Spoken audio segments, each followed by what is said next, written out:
మనసు మారి రూపాంతరం పొందిన వ్యక్తుల్లో ఒకడు యేసుతో పాటు సిలువ వేయబడిన దొంగ.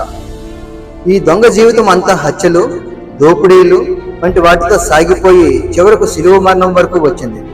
ఇంతవరకు ఈ దొంగకు నీతి, నిజాయితీ, జాలి, దయ అనేవి లేవు.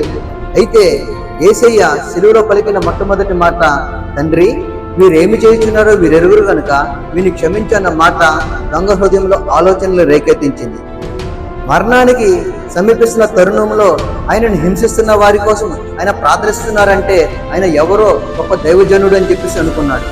అంత మాత్రమే కాదు, అంతవరకు దొంగ హృదయంలో తన కొరకు తాను చేసిన ప్రతి ఒక్క విషయము తన హృదయంలో తనకు జ్ఞాపకం వచ్చింది.